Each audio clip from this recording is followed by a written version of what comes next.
안녕하십니까, 권종미입니다.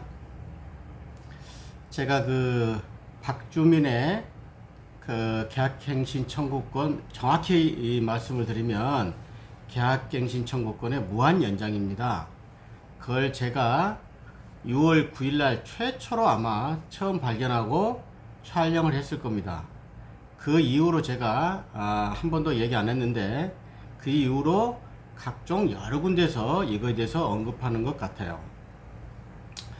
뭐 혹시 그러지는 않을지 몰라도 제 영상을 봤던 분이 상당수가 있지 않았을까 생각이 듭니다. 그런데 제가 그분들한테 제가 선배로서 이야기하는데, 박주민이가 부동산을 잘 모르고 있다, 기타 잘못 판단하고 있다, 이런 얘기를 주로 주류가 있는 것 같아요. 그리고 이렇게 되게 되면 저도 그래요. 이렇게 되게 되면 큰일인 건 사실이에요. 그런데 박주민이가 부동산을 알고 말고는 큰 테두리에서 의미가 없다고 말이에요. 전혀 의미가 없어요. 제가 그러니까 그걸 말씀드리는 거예요. 박주민이의 이슈물에 우리가 함몰되지 말라, 말려들지 말라, 이게 핵심입니다. 여러분들 2017년도에 문재인 대통령이 한 번도 경험하지 못한 나라를 만들겠다고 했을 때, 지금의 같은 상황, 3년이 지난 지금의 상황을 여러분들이 상상을 했습니까? 이렇게 부정선거의 의혹, 강한 의혹입니다. 저는 부정선거라고 그렇게 강한 의혹을 갖고 있어요. 이렇게까지 해서 정권을 연장시키고 저렇게 북한과 중국의 애속적 일지를 상상이나 했겠느냐 말입니다. 이런 게 있는 것 같아요. 먼저 설명을 하고 제가 얘기를 드릴게요.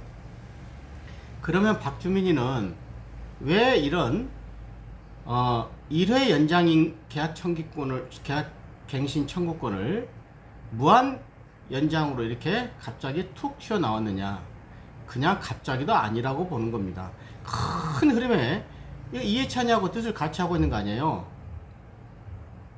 좀 얼굴 갖고 이야기하지만 거기다 딱 간만 씌우면은 저승사자 아닙니까? 어떤 분은 인상파라고 하는데, 저는 이해찬이 친동생을 직접 만나보고 겪어본 사람이에요. 이해만이라고 그래요.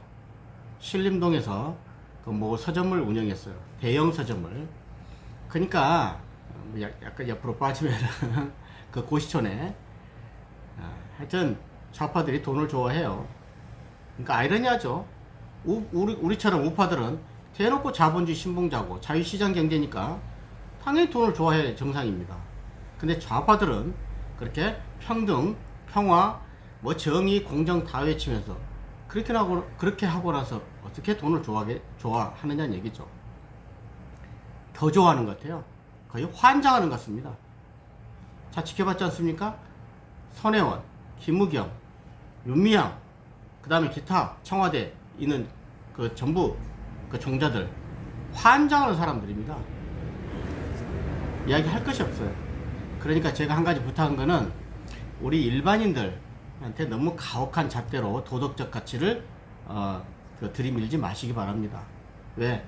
다 썩었는데 왜 일반인들을 그렇게, 소시민들한테는 그렇게 칼같은 도덕적 잣대를 그렇게 들이미는지 모르겠습니다. 하여튼 그래요. 자, 그래서 이 박주민의 생각은 뭐냐면은, 걔가 부동산 알고 말고 없어요. 몰라도 그만이에요. 아니, 지금 정부에 들어간 사람들이 무슨 행정, 법률, 그걸 전부 국가관이 있어서 지금 우리나라 정책을 집행합니까? 목적은 한 가지잖아요. 이따 설명할게요. 자, 박주민이 말은 절대 이렇게 국민들한테 심어주려는 겁니다. 계약갱신 청구권을 무한 연장해서, 첫째죠. 그때 얘기했죠. 그래서 집주인한테 연장할 수 있는 거를 거절할 수 있는 거절권을 박탈시키고, 거기에는 나옵니다. 3기 연체하지 말고 그거는 당연히, 그 얘기는 제가 안 하는 이유는 너무 당연한 거죠. 집세 3번 안 내고 거기서 집을 전부 망가뜨리고 무단 전대를 해버리고 많아요. 여러분들 이거 하려면 제가 한 30분 1시간 강의한다 그러면은 속속들이 얘기해 주고 싶어요. 그러면은 그거는 반드시 명도소송에 쫓아내야 되는 거죠. 그럴 때만 거절할 수가 있다 이렇게 나온 거예요. 그건 너무 그건 기본 원칙이니까. 어쨌든 계약갱신 청구권을 1회가 아닌 무한 연장해서 언제까지 임차인이 살고 싶은 데까지 살 수 있다. 그럴 때 집주인한테 거절권은 없다. 아까 몇 가지 예외 조항을 빼놓고. 그리고 세 번째, 집주인이 자기가 실거주하도록 그 집으로 들어가 살고 싶어도 못 살게 한다. 이렇게 이게 핵심 요약하는 거 아닙니까? 자, 그러면 제 댓글에 그때 이거 6월 지금부터 한 일주일 전에 했던 분이 하나가 눈에 번뜩 띄우는 그 댓글에 아주 제 마음에 쏙 드는 댓글 하나가 있어요. 선생님, 그러면 그거는 청구권이 계약갱신 청구권이잖아요. 청구권이 아니라 형성권이네요. 형성권이란 말이 들어갔어요. 그래서 저는 여러분들 수준을 믿는다는 얘기입니다. 제가 여러분들한테 여기서 강의를 해도 저보다 훨씬 부자고 훨씬 뛰어난 분이 많은 것을 전제로 저는 항상 얘기를 합니다. 제가 생각할 때도요, 제가 부동산을 20년 넘게 했어도 저보다 훨씬 뛰어난 제야 실력자들이 많이 있습니다.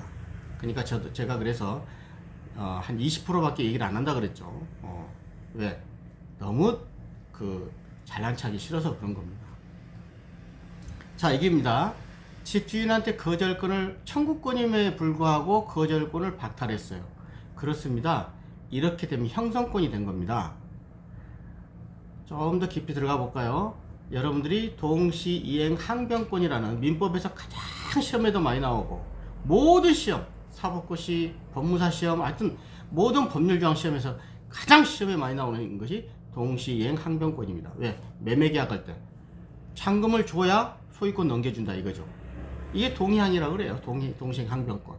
그 동의항, 동시이행 항변권을 딱 세 자로 줄이면 뭔지 아십니까? 거절권입니다. 거절권. 이게 물론 민법 2000페이지, 3000페이지에는 나와 있어요. 그러나 일반인들은 잘 모를 겁니다. 거절권이에요. 네가 잔금을 치르지 않으면은 나는 소유권을 넘겨주지 않을 거절할 수 있는 권리가 있는 것이다. 자, 이해하셨죠? 근데 거절권을 없애버린단 말이에요. 그래서 아까 그분 댓글 다신 그 훌륭하신 분, 형성권이네요. 형성권이 돼버리는 거죠. 형성권이 뭐예요? 취소권, 해제권, 상계권처럼 상대방의 의사와 상관없이 내 의사만 이야기하게 되면은 법률 효과가 발생하는 것. 이걸 형성권이라 그래요. 그럼 무한 계약갱신 청구권 형성권이 돼버렸잖아요. 집주인 의사 묻지도 않고 그냥 계속 무한 연장된다며요. 그래서 무서운 음모라는 거예요. 예를 들면은 간단히 예를 들면 이렇게요. 미성년자가 중학생이 부모 도장 가지고 와서 집을 팔려고 왔어요. 그래서 계약을 했습니다. 이게 취소 사유예요. 그래서 그 미성년자의 의사를 묻지도 않고 계약 취소입니다. 이해하셨죠? 계약금을 주고 중도금까지 돈을 안 줘요. 계약 해제 사유예요. 그래서 계약금은 해약금이라고 하는 거예요. 쉽죠? 되게 쉬워요, 이거. 그런 거를 형성권, 상대방의 의사를 묻지 않아요. 이 박주민이가 하는 게 상대방의 의사를 묻지 않는 거지 않습니까? 그리고 또 하필 거기도 여기서 잠깐 넘어가면 3회 연체하게 되면은 집주인한테 거절권을 주겠다. 거기도 은근슬쩍 3회라고 집어넣었어요. 원래요, 주택임대차법에 대해서는 법에서는 2회 연체, 연속에서도 아닙니다. 1월 달에 한번 연체했다가 10월 달에 한번 연체했다가 두 번 연체하게 되면 곧바로 명도 소송을 할 수 있도록 되어 있어요. 상가는 3회. 근데 이거 주택도 은근슬쩍 3회라고 들어넣더라고요. 이렇게 꼼수를 찾아다 보면 한이 없어요. 근데 그게 뭐 대단하다고 이렇게 막 분석하고 잘 의미 없어요. 여러분들, 제가 처음에 촬영한 뒤로 무수히 많은 잠깐 저는 많이는 못 봅니다. 시간이 없어서 한 1, 2분, 3, 4분 이렇게 봐요. 여러분들은 핵심을 놓치고 있다는 얘기예요. 우리 선배 입장에서는 제가 부동산 전문가 신문이나 그다음에 초기에 강의라고 했던 1세대라고 보면 됩니다. 지금 많은 이제 후배들이 이렇게 더 유명세를 하고 있지만 제 입장에서는 그냥 고개만 끄덕끄덕 그냥 쳐다보는 입장이죠. 잘하고 있구나 이렇게. 자, 그래서 이제 시간이 되니까 핵심만 이야기하겠습니다. 그럼 박주민은 왜 이 무리한 계약갱신 청구, 정확히 말하면 계약갱신 청구권의 무한 연장입니다. 뭐 임대차 무한 연장 이런 거 그 말이 안 되는 거예요. 정확히 말하면. 그래서 계약갱신 청구권이 형성권화되게 만들어 버렸다. 근데 왜 이럴까 얘기죠. 왜? 이걸 하게 되면 여러분들이 여지껏 계약갱신 청구권은 1회 연장 4년으로 알고 있고 그렇잖아요. 그리고 집 5%만 인상할 수 있게 돼 있고, 그래서 전월세 신고제를 할 것이다 이렇게만 알고 왔는데, 이 박주민이 의사가 이해찬은 의사고 문재인 대통령 의사라고 봅니다. 똑같아요. 한 통속이에요. 그러니까 박주민이가 총대를 맨 거죠. 갑자기 툭 튀어나와서 얘기하는 거 아닙니까? 그러게 되면 이런 게 있어요. 호랑이를 피하고 나면은 여우가 와서 밥 한 그릇 먹어라도 사람들이 그냥 우습게 생각합니다. 큰 일을 당해본 사람들은 작은 일 갖고는 그렇게 크게 연연하지 않는 것과 같은 이치예요. 그러니까 이렇게 계약갱신 청구권에 이제 무한 연장이 나오니까 계약갱신 청구권이 유예로 할 것이다, 전월세 상한제가 있을 것이다, 전월세 신고제가 있을 것이다, 국민들의 입장이 어떻게 돼요? 무덤덤해져요. 이건 당연히 이제 할 거로 기정사실로 하고, 설마 무한 연장만 안 했으면 좋겠다 그렇게 생각을 할 겁니다. 첫째가 이해하시겠어요? 두 번째가 뭐야? 이제 집 사면 안 되겠네. 그거 집 해봤자 내 집 아니겠네. 세금은 내가 옹팍 뒤집어 쓰면 내면서 전부 세입자 좋을 일만 생기게 되겠네. 이제 집 사지 말아야 되겠다. 이런 심리를 자극시키려고 그런 거예요. 누가? 정부나 박주민이가. 그래서 집 사지 말라. 니들이 내가 이렇게 하고 있는데 니들 집 사봐봐. 특히 다주택자들 두째 셋째 사가지고 쎄놓으려고 하는 인간들, 니들 이렇게 하면 고달프겠지? 꿈도 꾸지 마. 그렇게 해서 집을 전부 못 사게 해서 중산층을 붕괴시키려고 하는 거예요. 제가 생각할 때는 잘 들으세요. 중국에 가든 북한에 가든 공산당에 가든 어디 가더라도 어디 있어든지 공산주의라 하더라도 집 가진 자나 그 다음에 부자들은 존재한다고 봅니다. 제가 가보지는 않았으니까 그 내막으로 말하는 거죠. 속 핵심적으로. 그러나 저는 대한민국 정부가 돌아가는 거는 제가 다 밝힐 수는 없지만 꽤 안다 이 말이에요. 그렇게 아주 뭐 대단하지도 않을 뿐더러 그렇다고 단순하지도 않아요. 특히 문재인 정부는 한번 자기가 추진하고자 하는 거는 한 번도 중간에 좌절시킨 적이 없어요. 지금 착착착 밀고 가잖아요. 눈치 보지도 않잖아요. 지금 윤미향 사건 보면 알잖아요. 국민을 눈치 볼 것이냐 윤미향 눈치 볼 것이냐 그러면은 예를 들면 5천만 명이라고 치면 5천만 명이 눈을 딱 감고 윤미향이 한 사람을 위해서 지금 정권이 유지되는 거 아닙니까? 단적으로 얘기해서. 그래서 중산층을 붕괴시켜. 집 사면 괴롭겠네. 그래서 전 국민을 이렇게 하층민으로 만들어서 거지로 만들어서 정부가 주는 뭐 기본소득이니 뭐니 그런 얘기 나오잖아요. 그래서 그런 거를 계속 뜯어가지고 그럼 전부 재벌 죽이고 기업 죽이고, 기업 규제가 얼마나 많습니까? 재벌, 기업, 중소기업, 자영업자, 소상공인 다 죽여. 집 사지도 마 일반인들은. 그래 놓고 자기가 그렇게 되면 어떻게 돼요? 쉬워지죠. 간단하잖아요. 왜 노예가 되는 거예요? 그 사람들은 자유가 없기 때문에, 돈이 없기 때문에.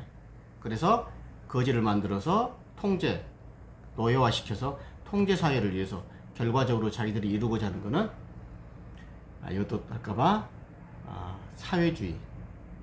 원래는 공산주의인데 자꾸 자기들은 포장을 해 사회주의라고 그러니까 그게 목표란 얘기예요. 이 계약갱신 청구권에 무한 연장한다 그러니까 박주민이가 부동산도 모르고 모르면 뭐야, 모르면 뭔 상관이 있어요. 걔가 알고 모르고 상관이 없단 말이에요. 에? 이런 강의를 한 사람이 없잖아요. 없어요. 저도 얼마든지 그렇게 할 수 있어요. 뭐 그렇게 뭐 박주민보다 뭐 박주민이 아니고 그 다른 분보다 훨씬 많이 알죠. 제가 부동산에 관해서는 변호사 이렇게 뭐 1000명 와도 제가 더 많이 알죠. 그 뭐는 의미가 있어요. 왜냐 자기 목표대로만 가는데 그 사람들 특징은 뭐예요? 목적이 정당하다고 생각하기 때문에 모든 수단, 중간에 있는 수단은 전부 옳다고 생각하는 사람 아닙니까? 안 그렇습니까? 그렇기 때문에 안 보는 거예요. 전부 눈치 안 보는 거예요. 이해 가셨죠? 자, 이제는 오늘 이후로 이걸 보신 분들은 박주민의 이슈몰이에 함몰되지 말고 말려들지 마세요. 그냥 그러려니 여러분들이 똘똘 뭉쳐서 봉기에서 이렇게 끌어내리든가 그럴 힘이 없거들라. 그러면 저도 힘을 보태고 같이 하겠습니다. 그럴 힘이 없거들라. 자꾸 박주민의 계약갱신 청구의 무한 연장을 언급하면 할수록 이제 일반인들은 어떻게 한다? 당연시되고 있어요. 그는 그 사람들을 도와주는 꼴이 돼요. 물론 가만히 생각해보면 말 하나 안 하나 자기들 원하는 대로 할 거라고 저는 생각이 됩니다. 국민들이 깨어있지 않으면. 그러나 지금 현재 우리나라 국민들이 전부 자포자기 심정에 빠져 있어서 어떻게 힘을 뭉칠 힘이 없고, 그 다음에 그 하나와 유일한 미래통합당인지 뭔지 그 미래가 없는 정당 하나, 그거는 전부 젊은 층에서부터 제가 하나 그 커뮤니티 올려놨잖아요. 젊은 애들이 그렇게 썩어 빠졌어요. 도대체 지금 흑인 병사 하나 그게 지금 문제입니까? 우리나라 문제가 100가지가 있는데 거기다 대고 무릎 꿇고 뭐 흑인 트럼프한테 반기를 들고 똑같아요. 지금 더불어민주당이나 미래통합당이나 똑같다 이 꼴이에요. 그러니까 여러분들이 정말 제가 하고 싶은 거는 그런 자질구레한 이슈몰에 매몰되지 마십시오. 큰 걸 보십시오. 큰 걸. 왜 이렇게 치고 나갔는지. 그래서 여러분들은 자칫 잘못하면은 박주민이 하는 거에 도와주는 꼴밖에 안 된다. 감사합니다. 구독, 좋아요. 제가 이 말을 거의 안 하는데 어떤 분이 그래요. 그 구독자님들한테는 구독, 좋아요 말을 해야 그 뭐 이렇게 A도 되고 그래야 된다 해서 향후에는 계속 구독, 좋아요 그 부탁 말씀을 드리겠습니다. 구독, 좋아요 감사합니다.